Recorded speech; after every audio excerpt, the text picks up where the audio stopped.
পর্যায়ে বক্তব্য নিয়ে আসছেন গণ অধিকার পরিষদের সাধারণ সম্পাদক রাশেদ খান।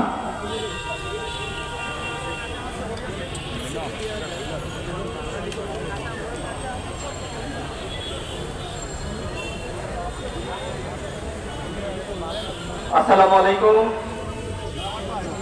যোগাযোগকে অসংখ্য ধন্যবাদ যে তারা জাতীয় ঐক্য প্রতিষ্ঠার লক্ষ্যে আজকে এই ধরনের গণসমাবেশের আয়োজন করেছে।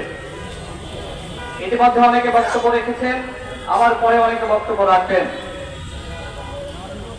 জুবাইর যে বক্তব্য দিয়ে শেষ করলেন, জুলাইয়ের গাদ্দার, সেই গাদ্দারদের ছাড়া জাতীয় ঐক্য। আপনাদের তো অনেকের প্রশ্ন, জুলাইয়ের গাদ্দার কারা? জুলাইয়ের গাদ্দার তারা যারা গণহত্যার বিচার নিয়ে গৈরসী করছে।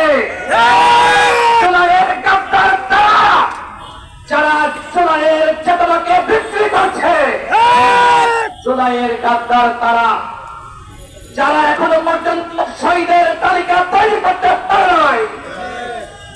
জুলাইয়ের গাদ্দার তারা যারা এখনো পর্যন্ত শহীদ পরিবারকে ক্ষতিপূরণ দিতে পারে নাই। এই সরকারের উপদেষ্টাদের মধ্যেও জুলাইয়ের গাদ্দাররা রয়েছে, যারা আওয়ামী লীগের নিষিদ্ধের ব্যাপারে জনগণের সাথে প্রহসন করেছে। জনগণ তো আপনাদেরকে ম্যান্ডেট দিয়ে দিয়েছিল, কেন আবার আন্দোলন করা লাগলো? যে আওয়ামী লীগ বাংলার মাটিতে রাজনীতি করতে পারবে না।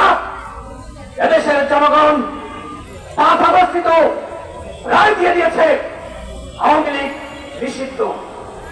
সুতরাং এই যে প্রজ্ঞাপনকারীর জন্য আবার আন্দোলন করা লাগলো, যমুনা ঘেরাও করা লাগলো, ঐক্য বিনষ্ট হলো কেন রে ভাই? এই সরকারের উপদেষ্টাদেরকে আমরা দায়িত্ব দিয়েছিলাম, তারা একটি সংস্কারের রোডম্যাপ দিবে, বিচারের রোডম্যাপ দিবে, নির্বাচনের রোডম্যাপ দিবে। এখনো পর্যন্ত সরকার কি করতে চায়? কবে বিচার হবে, কবে নির্বাচন হবে, কবে রাষ্ট্র সংস্কার হবে, এখনো পর্যন্ত তার পরিকল্পনা প্রকাশ করতে পারে নাই। রাজনৈতিক দলগুলোর সাথে, জুলাইয়ের শক্তির সাথে আজকে যে সরকারের গুরুত্ব, এর কারণটা কি?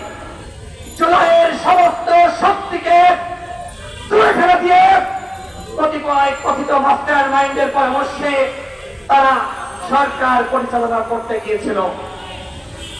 আর আমরা দেখলাম তাদের ব্যর্থতা। দেখেন 71-এর পরে আমরা দেখেছি যারাই আওয়ামী লীগে যোগদান করেছে, আওয়ামী লীগ করেছে, তারা হয়ে গেছে স্বাধীনতা সপক্ষের শক্তি। এই 24-এর পরে আমরা দেখছি যারা নতুন বন্দোবস্তের নামে একটি দলের সাথে যুক্ত হয়নি, তারা জুলাইয়ের শক্তি হতে পারে নাই। বিজ্ঞান জানাই এইখানে যারা আছে, সামনে পিছনে মঞ্চে, এই জনপ্রতিনিধিদের প্রত্যেকের অবদান রয়েছে। সরকার সেই অবদান স্বীকার করে নাই। সরকার যদি আমাদের এই অবদান স্বীকার করত, সবাইকে নিয়ে সরকার গঠন করত, তাহলে এই অনেকটা আমাদের দেখতে হয় না। সরকারের বয়স এখন 10 মাস। এই 10 মাসে সরকারের অর্জন কি? গণহত্যার ভিতরে সরকার কি কি করেছে, রাষ্ট্র সংস্কারে কি কি করেছে, নতুন বাংলাদেশ বিনির্মাণে কি কি করেছে, তার জবাব দিতে আমরা চাইতে পারি না। এখন যখন সমালোচনা করা হয় সরকারের কতিপয় উপদেষ্টাকে নিয়ে, যারা ছাদের মান্দানদের জামিন করিয়েছে, যারা আওয়ামী লীগের লুটেরা নসরুল হামিদ দীপুর সম্পদ পাহারা দিচ্ছে, যারা আওয়ামী লীগের পুনর্বাসনের সাথে জড়িত, যারা রিফাইন আওয়ামী লীগ গঠনের সাথে জড়িত ছিল, ওই উপদেষ্টাদের নিয়ে সমালোচনা করলে এখন বলা হচ্ছে যে আমাদের কার্যক্রমে বাধা দেওয়া হচ্ছে। এই উপদেষ্টা পরিষদ যারা গঠন করেছে তাদেরকে এই অনেক দায় নিতে হবে। একটি জাতীয় সরকার যদি গঠন করত, তাহলে আজকে এই সংকট সমস্যা এই অনেক হয় না। আমরা যখন দেখি উপদেষ্টাদের পক্ষ থেকে অনেক এবং নৈরাজ্যের বক্তব্য দেওয়া হয়, তখন কি কোনো ঐক্য থাকতে পারে বন্ধুগণ? তখন কোনো ঐক্য থাকতে পারে না। আমি বক্তব্য শেষ করব, তার আগে সরকারকে বলবো, যদি গণহত্যার বিচার, রাষ্ট্র সংস্কার করতে চান, জাতিকে আবার সুষ্ঠু নিরপেক্ষ নির্বাচন উপহার দিতে চান, তাহলে সবার আগে যেটি দরকার এই উপদেষ্টা পরিষদের সংস্কার। উপদেষ্টা পরিষদ পুনর্গঠন না করলে কোনোবারই নতুন রাষ্ট্র বিনির্মাণ করা যাবে না। এখানে অসংখ্য অযোগ্য লোক রয়েছে, অনেকের মাস্টারমাইন্ড রয়েছে, তারা ইতিমধ্যে জুলাইয়ের সমস্ত শক্তির সাথে অনৈক্য বিনোদন সৃষ্টি করেছে। এইভাবে বন্ধুগণ রাষ্ট্র চলতে পারে না। সরকারকে বলবো, সবাইকে ডাকেন, আলোচনা করেন, আলোচনার ভিত্তিতে রোডম্যাপ প্রকাশ করেন।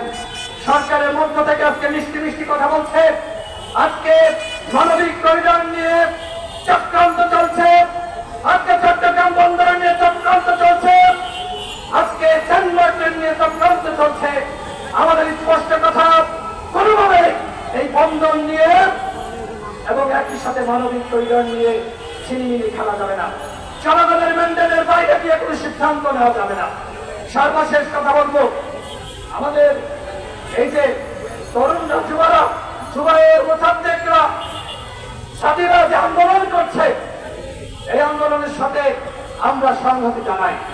জুলাইয়ের ক্যাপ্টেন ছাড়া সবাইকে নিয়ে নতুন ভাবে ঐক্য তৈরি করতে হবে এবং সরকারকে বাধ্য করতে হবে রাষ্ট্র সংস্কার, গণহত্যার বিচার এবং একটি অবাধ সুষ্ঠু নিরপেক্ষ নির্বাচন জাতিকে উপহার দেওয়ার জন্য। এখানে যারা ঐক্য প্রতিষ্ঠার জন্য এসেছেন, হাজারো মানুষ জড়ো হয়েছেন, আমাদের এই তরুণদের ডাকে আপনাদেরকে বলবো, নিজেদের মধ্যে ঐক্য ধরে রাখুন, ইনশাআল্লাহ বিজয় আমাদের হবেই হবে। সবাইকে ধন্যবাদ। গণ অধিকার পরিষদের পক্ষ থেকে দেখা হবে বিজয়ে। আজকে যারা এই আয়োজন করেছেন তাদেরকে শুভেচ্ছা। আসসালামু আলাইকুম।